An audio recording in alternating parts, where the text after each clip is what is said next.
Hello guys, welcome to YouTube channel nursing school. तो कैसे हैं आप सभी लोग। उम्मीद है आप सभी लोग अच्छे ही होंगे। और कैसी तैयारी चल रही है आपके एग्ज़ाम्स के लिए। तो आज मैं देखिए आपके लिए लेके आई हूँ फ़र्स्ट एड्स के कुछ टॉपिक्स हैं मेरे पास फ़र्स्ट एड के। तो फ़र्स्ट एड के टॉपिक्स और उसके जो मैनेजमेंट्स होते हैं, ठीक है ना। इमरजेंसी में जो पेशेंट्स आते हैं माइनर एलिमेंट्स माइनर प्रॉब्लम्स के साथ, तो उसका जो क्विक फ़र्स्ट एड जो होता है, फर्स्ट सबसे पहले नर्सिस के पास इसका जो फर्स्ट एड मैनेजमेंट है वो होना ही चाहिए। ठीक है दोस्तों। तो सबसे पहले हम बात कर लेते हैं यहाँ पे एब्डोमेन पेन की। ठीक है, मोस्ट कॉमन है एब्डोमेन का पेन। पेट में दर्द है, किसी की भी दर्द हो सकता है, आपके भी हो सकता है, डॉक्टर के भी हो सकता है, और पेशेंट तो आते ही हैं पेट दर्द को लेके इमरजेंसी में। तो हम यहाँ बात कर लेते हैं पेट दर्द की। ठीक है, पेट दर्द की बात करते हैं। यहाँ पे इंपॉर्टेंट पॉइंट्स दे रखे हैं जो कि हमें फॉलो करने हैं एब्डोमेन पेन में। ठीक है, तो सबसे पहला रहेगा सिट और lie down in a most comfortable position. ठीक है, दर्द हो रहा है, जिस पोजीशन में अच्छा लग रहा हो पेशेंट को, तो उसी पोजीशन में उसे प्रेफर करो। बैठने में, लेटने में, खड़े होने में। वैसे तो लेटा दो पेशेंट को कंफर्टेबल पोजीशन में, ज़्यादा बेटर रहेगा। ठीक है, डू नॉट ईट और ड्रिंक एनी फूड आइटम्स और painkillers like ibuprofen and aspirin. ठीक है, कोई भी दवाई नहीं देनी है तुरंत दर्द होते ही, ना कुछ खाने पीने के लिए देना है कि ये खा लो पी लो ठीक हो जाएगा, नहीं। सबसे पहले take an antacid if known diagnosis of the stomach ulcer, hyper acidity etcetera exist in the case of upper abdomen pain और बर्निंग। पेशेंट को पता है कि उसे अक्सर पेट में दर्द होता ही है एसिडिटी की वजह से, उसे एसिडिटी है या कोई अल्सर है स्टमक में, वो ऑलरेडी डायग्नोज्ड है, तो पेशेंट को हम एंटासिड दे सकते हैं, वो सेफ़ है। एंटासिड सेफ़ रहते हैं, तो हम पेशेंट को एंटासिड दे सकते हैं। ठीक है, साथ में there is associated breathlessness, chest pain, vomiting, high fever, और if the pain is continuous, severe and last beyond the 30 minutes, rush to the hospitals। ठीक है, तो यहाँ पे ये दे रखा है अगर पेशेंट को सांस भी फूल रही है, सांस लेने में दिक्कत है, चेस्ट में पेन है, वॉमिटिंग है, हाई फीवर है, या पेन बहुत कंटिन्यूस सीवियर चल रहा है, 30 मिनट से भी ज़्यादा हो गया है, ठीक है ना, बहुत ज़्यादा टाइम हो गया है पेन को, और पेन बंद ही नहीं हो रहा है, और साथ में ये कंडीशंस भी अराइज हो रही है, तो पेशेंट को हॉस्पिटल जाना चाहिए।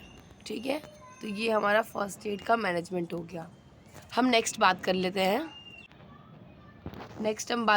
एनिमल बाइट की। ठीक है दोस्तों, एनिमल बाइट्स।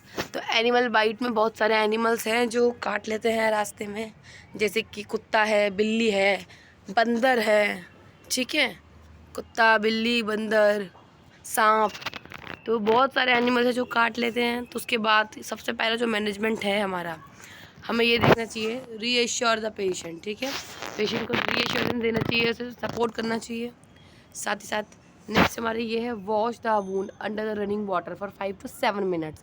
बिल्ली, कुत्ता, सांप, किसी भी जानवर ने काटा हो, सबसे पहले क्या करना है, उसे दबाना नहीं है, उसे रगड़ना नहीं है, कुछ नहीं करना है, उसे बहते हुए पानी में 5 से 7 मिनट तक धोते रहना है, बस पानी से धोना है। ठीक है, उसके बाद क्या करना है, apply the pressure with sterile gauze bandage और clean cloth if the bite is bleeding.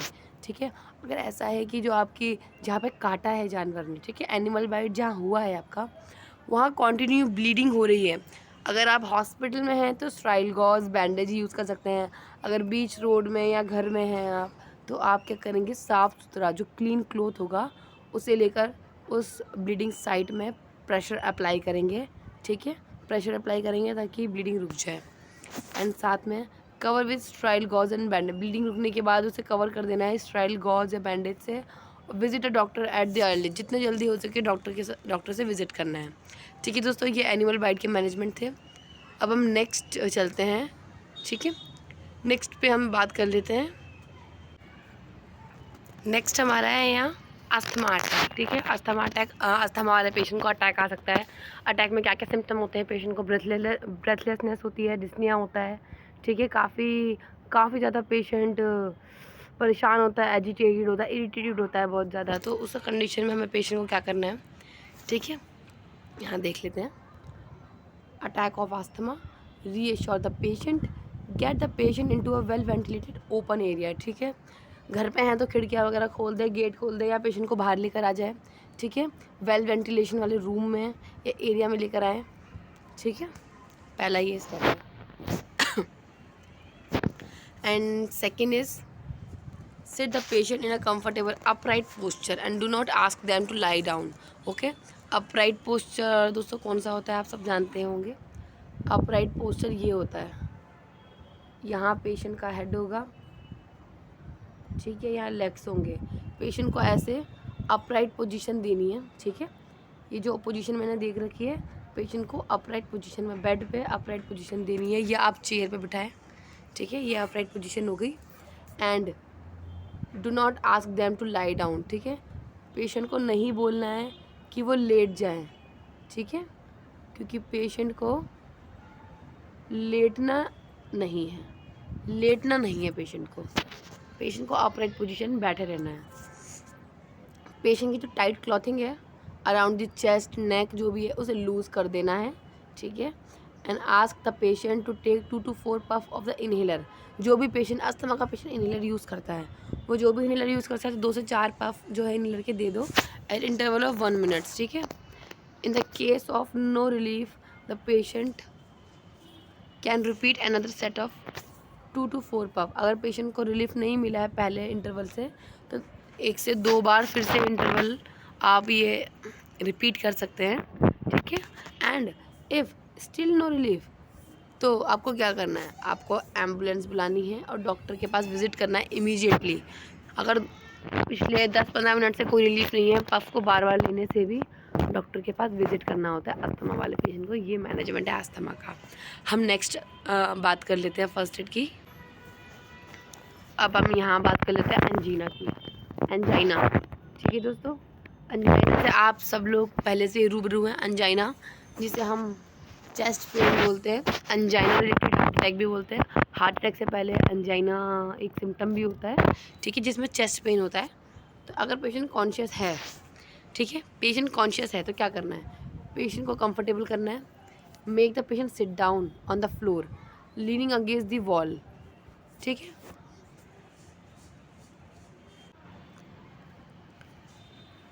यहाँ पे लिखा है जैसे कि leaning against a wall, knees bent and head and shoulder supported, encourage the patient to rest। Patient को rest के लिए हमें इनकरेज करना है। प्लेस अ पिलो और roll towel under the knees, ठीक है। अंडर द नीज हमें क्या करना है, पिलो रख देनी है। पिलो नहीं है तो कोई भी कपड़ा हो या टावल को रोल करके नीज के नीचे रख देना है, ठीक है। If the patient has angina medication ask him to consume. अगर पेशेंट एंजाइना की ऑलरेडी मेडिसिन वो लेता है तो आपको उससे बोलना है वो मेडिसिन खाने के लिए, या आपसे पूछना है कि मेडिसिन कहाँ है और कौन सी है और आपको मेडिसिन देनी है। And if not give the patient 300 mg aspirin tablet and place in under the patient tongue allowing it to dissolve, ठीक है। तो पेशेंट को हमें क्या करना है, पेशेंट की जो एस्पिरिन है, एस्पिरिन को टंग के नीचे रख के डिसॉल्व होने देना है। देन हमें क्या करना है, कॉल करना है एम्बुलेंस को। फिर उसके बाद मॉनिटर करना है पेशेंट की ब्रीथिंग को और be prepare to give this CPR if needed. और हमें प्रिपेयर रहना है, कभी भी CPR देने की ज़रूरत पड़ सकती है। तो पेशेंट की ब्रीथिंग को हमें कंटिन्यू मॉनिटर करना है, ओके। अगर पेशेंट अनकॉन्शियस है तो उस कंडीशन में हम क्या करेंगे, पेशेंट अनकॉन्शियस हो गया है, open the airway by tilting the head back by lifting the chin and check for the breathing, ठीक है। अब ये है CPR की तैयारी, क्योंकि पेशेंट अनकॉन्शियस हो गया है तभी हम CPR देते हैं। जब पेशेंट अनकॉन्शियस हो जाता है और ABC airway breathing and circulation stop हो जाती है, या उनमें से कोई भी एक चीज़ स्टॉप हो जाती है तो हम CPR देते हैं। तो सबसे पहला काम है एयरवे को पेटेंट रखना। तो एयरवे को ओपन करना है, ठीक है, एयरवे को ओपन करना है। ओपन करेंगे एयरवे को कैसे है, हेड को पीछे घुमाएंगे, ठीक है। मैं दिखा देती हूँ आपको किस तरीके से। हाँ, ये है सर, बैकवर्ड ये चिन है, बैकवर्ड पेशेंट के सर को उठाएंगे, ठीक है। एंड जो ये चिन है इसे भी टिल्ट करेंगे, ठीक है। पेशेंट के ये ब्रीथिंग चेक करेंगे हम। ओके दोस्तों। देन हमें if the patient is breathing normally turn and lie the patient on left side. अगर पेशेंट को ब्रीथिंग हो रही है तो पेशेंट को हम क्या करेंगे, हम पेशेंट को साइड लाइन पोजीशन दे देंगे, ठीक है। साइड लाइन करवट में लिटा देंगे पेशेंट को। यही इसका मैनेजमेंट है, जिसे कि हम रिकवरी पोजीशन बोलते हैं, ठीक है। साइड लाइन में लिटाने को हम बोलते हैं रिकवरी पोजीशन बोलते हैं, ठीक है। रिकवरी पोजीशन बोलते हैं। रिकवरी पोजीशन देने के बाद हमें खाली नहीं बैठना है, एम्बुलेंस को ज़रूर कॉल करना है। देन रेगुलर मॉनिटर करना है पेशेंट की ब्रीथिंग को, एंड पेशेंट को भी अगर वो ब्रीथिंग नहीं कर रही है तो CPR तब स्टार्ट करना है हमें, ठीक है दोस्तों। तो ये था हमारा एंजीना का टॉपिक। नेक्स्ट मैं दिखा देती हूँ आपको, नेक्स्ट टॉपिक है। अभी हम बात कर लेते हैं ब्लीडिंग के इम्पॉर्टेंट टिप्स हैं ये। माइनर ब्लीडिंग, छोटे मोटे कट और घाव जो हो जाते हैं, छोटी मोटी चोट लग जाती है, उसमें क्या करना है हमें। माइनर ब्लीडिंग की बात हो रही है यहाँ पे, मेजर ब्लीडिंग की बात नहीं हो रही है। माइनर ब्लीडिंग में डायरेक्ट प्रेशर अप्लाई करेंगे वूंड में, कट में, ठीक है। किससे? क्लीन क्लॉथ होगा, टिश्यू होगा, कोई क्लीन गॉज है, कॉटन पैड है, ठीक है, उससे हम, या कोई क्लीन क्लॉथ है घर में अगर आप, तो इससे डायरेक्ट प्रेशर करके तेज़ दबा के रखेंगे उस ब्लीडिंग साइट को, ठीक है। Then see the doctor as soon as possible to address the injury if there is risk of infection और एनी अदर कंसर्न। जल्द से जल्द डॉक्टर को दिखाएंगे ताकि कोई अलग प्रॉब्लम ना क्रिएट हो जाए। अब नेक्स्ट हम देख लेते हैं मेजर ब्लीडिंग, ठीक है। मेजर ब्लीडिंग में कौन सा केस बनता है? रोड ट्रैफिक एक्सीडेंट हो गया, या मेजर फॉल हो गया, कहीं ऊंचाई से बहुत गिर गए हैं आप, ट्रैफिक में एक्सीडेंट हुआ है, apply a firm continue to pressure with a clean cloth और bandage gauze over the wound to stop the bleeding, ठीक है। हमें क्लीन क्लॉथ से गॉज से ब्लीडिंग साइड पे डायरेक्ट प्रेशर अप्लाई करना है और एम्बुलेंस को कॉल करना है। अगर बैंडेज और गॉज सोक हो जा रहे हैं तो यूज़ द फ्रेश ड्रेसिंग, ठीक है। अगर वो खून से लथपथ हो जा रहे हैं, भर जा रहे हैं, तो फिर नया ड्रेसिंग या गॉज पैड को उठा लेना है, क्योंकि फिर अगर वो भर गया तो ब्लीडिंग स्टॉप नहीं हो पाएगी, ठीक है। Prevent this shock, make the patient lie flat on the back with leg raises, ठीक है। ये देख लीजिए, ये है पेशेंट, ठीक है। ये पेशेंट है, पेशेंट को बैक पे यहाँ बैक पे लिटाया है, ठीक है। और जो टांगे हैं, टांगे ऐसे उठा के रखनी है दोस्तों, ठीक है। आप देख रहे हैं ना, यहाँ टांगों पे ध्यान दीजिए आप। टांगों को उठा रखा है, ठीक है। यहाँ पे ये लेटा हुआ है बैक पे जैसे हम सोते हैं, और फिर टांगों को खड़ा कर रखा है, ठीक है। लेग रेज कर रखे हैं जिससे कि ब्लड सर्कुलेशन मेंटेन रहे, पेशेंट को हाइपोवॉलेमिक शॉक ना हो, ठीक है, जिससे पेशेंट लाइव रहे, ठीक है। कोई कंडीशन न्यू अराइज ना हो, ऑर्गन फेलियर्स ना हो, इस वजह से शॉक प्रिवेंट करेंगे, ठीक है। तो आपने ये देख लिया ना, प्रिवेंट शॉक एंड ब्लीडिंग का देख लिया आपने, ब्लीडिंग का मैनेजमेंट। अब नेक्स्ट की बात कर लेते हैं। नेक्स्ट यहाँ पे बर्न, ठीक है दोस्तों। यहाँ बर्न की बात हो रही है, मैं बर्न की बात कर लेती हूँ। बर्न में क्या करना, अगर आपका बर्न हो गया है, छोटा हुआ है, बड़ा हुआ है, बर्न में क्या करना है? डू नॉट टच और cover the burn area with anything, ठीक है। जलते ही उस एरिया को कुछ भी छूना नहीं है, पकड़ना नहीं है, किसी कपड़े से या हाथ से, किसी चीज़ से भी नहीं। Leave any clothing stuck to the burn area unless it is contaminated with the chemical, ठीक है। विद क्लोथ को छोड़ देना है बर्न एरिया में अगर वो किसी केमिकल से बर्न हुआ है, okay. If blisters appear do not touch, जिसे हम बोलते हैं ना ऐसे गोल गोल फफोले हो जाते हैं स्किन पे, गोल गोल फफोले इतने बड़े बड़े, है ना, उसे ब्लिस्टर बोलते हैं।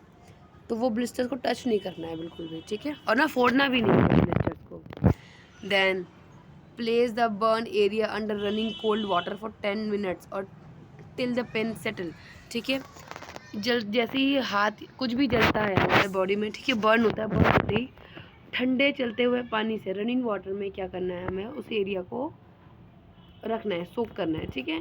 ठंडे चलते हुए पानी में नीचे हाथ रखना है जहाँ भी जला है, या जब तक दर्द ख़त्म नहीं होता है, ठीक है। Cover only with sterile dressing to prevent the infection. अगर आपको कवर करना है तो स्टाइल ड्रेसिंग से ही कवर करना ताकि इन्फेक्शन ना हो। Then see a doctor as soon as possible to address the injury. तो ये बर्न का मैनेजमेंट था। बर्न में बस क्या करना है, कुछ भी लगाना नहीं है, छूना नहीं है। जब भी बर्न होता है 10 मिनट्स तक, ठीक है, 5 to 10 मिनट्स तक कोल्ड रनिंग वाटर के नीचे हाथ रखना है आपको, बर्न एरिया अपना, ठीक है, या जब तक दर्द बंद नहीं होता है। अब हम नेक्स्ट मैनेजमेंट की बात कर लेते हैं, आगे चलते हैं। अब हम बात कर लेते हैं चोकिंग की। चोकिंग, हम खाना खाते हैं, बात करते हैं, कभी भी चोकिंग सडनली हो जाती है हमें, तो चोकिंग एक बहुत बड़ा इशू है। जो चोकिंग का भी हमें फर्स्ट एड मैनेजमेंट पता होना चाहिए। Encourage the person to cough hard to remove the blockage. जो पेशेंट है उन्हें इनकरेज करेंगे to cough hard to remove the blockage, ठीक है। पेशेंट को बोलेंगे अगर गले में फंस गया है कुछ, ज़ोर ज़ोर से खांसो, ज़ोर ज़ोर से खांसो, बहुत हार्ड कफ करो, ठीक है, ताकि जो भी फॉरेन पार्टिकल, जो भी चीज़ अंदर गई है वो बाहर आ जाए। नेक्स्ट हम देख लेते हैं। If the choking continues give up to 5 hard blow on the upper back between the shoulder blades, ठीक है। तो यहाँ मैं दिखा देती हूँ मैं आपको ड्रॉ करके कैसे। ये है आपकी बैक है, ठीक है। यहाँ पे आपकी शोल्डर ब्लेड्स होती है, ये बीच में स्पाइन है, ठीक है दोस्तों, आप समझ रहे हैं ना। ये जो बीच में मैंने दिखा रखा है ना, ये स्पाइन है, ठीक है, ये बीच वाली स्पाइन है, ठीक है। और ये आप जानते ही है, ये शोल्डर ब्लेड्स है जो आपके बैक में दोनों साइड में होते हैं, शोल्डर्स के पास।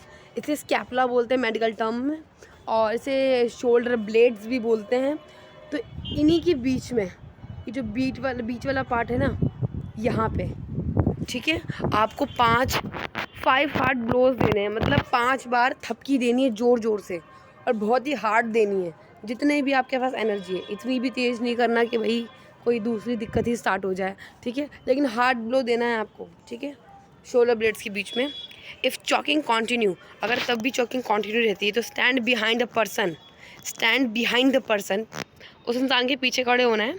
Rap your arms around the chest with lower hand clench in a fist just below the central chest bone and give up to 5 upward and inward thrust, ठीक है। मैं दिखा देती हूँ आपको ड्रॉ करके फिर से। ये पेशेंट है जिसे चोक हुआ था, ठीक है, ये चोकिंग वाला पेशेंट है, और ये वो आदमी है जो उसकी चोकिंग को ठीक करेगा, ठीक है। तो इस आदमी को इसके कैसे ठीक करना है, ये इसकी चेस्ट है, चेस्ट का जो ये नीचे वाला हिस्सा होता है, इसे पीछे से आना है, ये इसके पीछे से पकड़ेगा, ठीक है, इसे पीछे से पकड़ेगा, पकड़ के मुट्ठी बना लेगा, मुट्ठी बनाकर रखेगा इसके यहाँ पर रखेगा, और 5 बार ब्लो करेगा थर्स्ट, ठीक है। कैसे, अपवर्ड एंड इनवर्ड, ठीक है, अपवर्ड एंड इनवर्ड। समझ रहे हैं आप दोस्तों मैं क्या बता रही हूँ आपको, मैं दिखा देती हूँ। अपवर्ड एंड इनवर्ड थर्स्ट ऐसे करना है, ऊपर से अंदर की तरफ जाना है, ठीक है। तो ये हो गया है इसका मैनेजमेंट, ठीक। एंड अब बात आती है continue to thrust till the blockage comes out. जब तक ब्लॉकेज नहीं आती तब तक आप कंटिन्यू रखो, बहुत देर तक नहीं। 5 बार बोला था, 5 बार में नहीं है तो 10 बार कर लेना, इससे ज़्यादा नहीं करना, कोई इंजरी हो जाएगी। नेक्स्ट, ठीक है। चॉकिंग परसिस्ट, अगर चॉकिंग तब भी रहती है तो कॉल फॉर द एम्बुलेंस, ठीक है, इमीडिएटली हॉस्पिटल जाना है, ठीक है। अगर इन्फेंट्स में होता है, ठीक है, इन्फेंट्स में क्या करना है, नेवर यूज़ एब्डोमिनल थर्स्ट। जो भी थर्स्ट मैंने आपको बताया था कैसे आपको थर्स्ट लगानी है, तो वो एब्डोमिनल थर्स्ट ना इन्फेंट्स में, टॉडलर्स में नहीं करनी है, ठीक है, उन्हें इंजरी हो जाएगी। ले the infant face down on your thighs, ठीक है, अपनी थाइज़ में उस बच्चे को उल्टा लेटा लेना, उल्टा, ठीक है, पेट के बल उल्टा लेटा लेना, वाइल सपोर्टिंग दी हेड को सपोर्ट करके। Give the infant 5 back blows, back पीछे 5 बार थपकी देनी है, बहुत हार्ड नहीं, बच्चे को बहुत ज़्यादा ज़ोर लगेगी, बस बच्चे के हिसाब से देना कि ज़्यादा ज़ोर ना लगे बच्चे को, तो 5 थपकी दे देना, ठीक है। Turn the infant over so that he and she lying on other thighs and check the mouth for any obstruction. तो ये थप्पी देने के बाद बच्चे के मुंह के अंदर हाथ डाल के देखना है, शायद हो सकता है जो भी ऑब्स्ट्रक्शन हो वो मुंह में ऊपर माउथ की तरफ ऑब्जेक्ट आ गया हो। ठीक है, तो ये हमने मैनेजमेंट बोला है चोकिंग का। अब नेक्स्ट हम देख लेते हैं। नेक्स्ट है अस्थमा। अस्थमा की बात कर लेते हैं। अस्थमा में क्या है पेशेंट का, काम डाउन करना है पेशेंट को। Sit the patient in a comfortable position for him. Sit in upright posture, do not lie down. लेटना नहीं है। अपराइट पोजीशन जिसे मैंने बताई थी, ये अपराइट पोजीशन होती है। पेशेंट सर रख कर ऐसे बैठा रहेगा, ये अपराइट पोजीशन है। ठीक है, कपड़े लूज रखने हैं, चेस्ट और नेक के पास है। वेल वेंटिलेटेड ओपन एरिया में जाना है।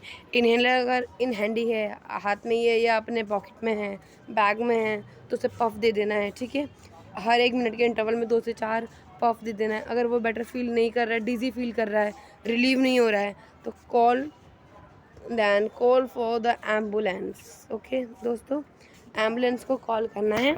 ये अस्थमा का मैनेजमेंट है। अस्थमा के अटैक का मैनेजमेंट भी सेम ही है। तो दोस्तों, ये फर्स्ट एड के बहुत बहुत इम्पॉर्टेंट पॉइंट्स है जो आपके आने वाले नर्सिंग के कॉम्पिटिटिव एग्ज़ाम्स में पूछते हैं in the form of MCQ, but मैंने ये थियोरेटिकल फॉर्म में आपको दिए हैं। एंड इस वीडियो को अगर आपको पसंद आई हो ये वीडियो, तो प्लीज़ आप इस वीडियो को लाइक कर देना, शेयर कर देना। एंड कोई भी डाउट हो, मुझसे कोई गलती मिस्टेक हुई हो, तो आप कमेंट्स में मेरी गलती को, मिस्टेक को इम्प्रूव करवा सकते हैं। एंड साथ ही साथ चैनल में बने रहने के लिए, आगे भी और वीडियोस को देखने के लिए आप मेरे चैनल को प्लीज़ सब्सक्राइब ज़रूर कर देना। And thank you so much कि आपने अपना टाइम लिया और मेरी वीडियो को देखा। Thank you so much and bye bye. मिलते हैं नेक्स्ट वीडियोज़ में। Okay bye.